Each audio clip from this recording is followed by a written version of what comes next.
One day, Edward was in the shed where he lived with the other engines. They were all bigger than Edward and boasted about it. "The driver won't choose you again," said Gordon. "He wants strong engines like us." But the driver and fireman felt sorry for Edward. "Would you like to come out today?" "Oh, yes, please," said Edward. So they lit his fire, made lots of steam, and Edward puffed away. The other engines were very cross at being left behind.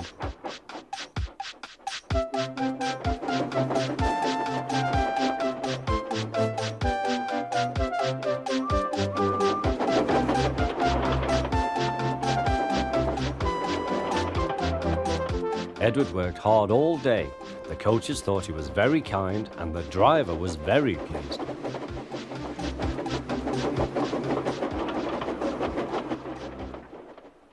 "I'm going out again tomorrow," Edward told the other engines that night.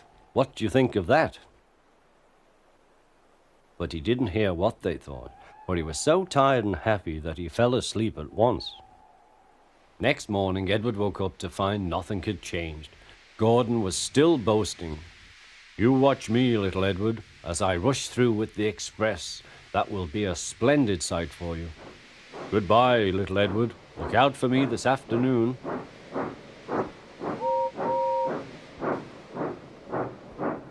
Edward went off to do some shunting. Edward liked shunting. It was fun playing with trucks. He would come up quietly and give them a push. Then he would stop and the silly trucks would go bump into each other. "Oh!" they cried. "Whatever is happening?"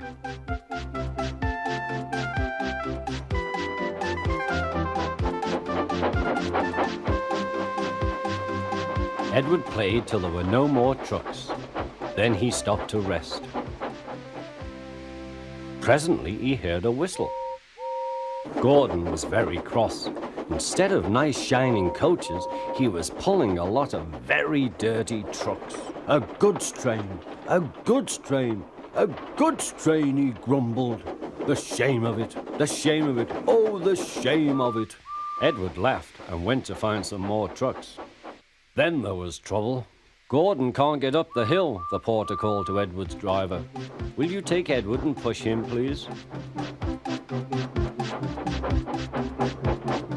They found Gordon halfway up and very cross. His driver and fireman were talking to him severely. "You're not trying." "I can't do it," said Gordon. "The noisy trucks hold an engine back so." Edward's driver came up. "We've come to push." "No use at all," said Gordon. "You wait and see," replied Edward's driver. They brought the train back to the bottom of the hill.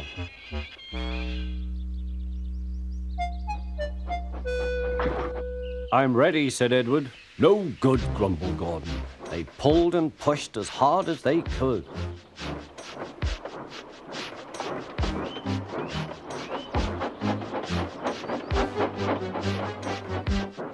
"I can't do it, I can't do it, I can't do it," puffed Gordon. "I will do it, I will do it, I will do it," puffed Edward. Edward pushed and puffed and puffed and pushed as hard as ever he could. And almost before he realized it, Gordon found himself at the top of the hill. "I've done it, I've done it, I've done it," he said proudly. He forgot all about Edward and didn't wait to say thank you. Edward was left out of breath and far behind. He ran on to the next station, and there he found that the driver and fireman were very pleased with him. The fireman gave him a nice long drink, and the driver said, "I'll get out my paint tomorrow and give you a beautiful coat of blue with red stripes. Then you will be the smartest engine in the shed."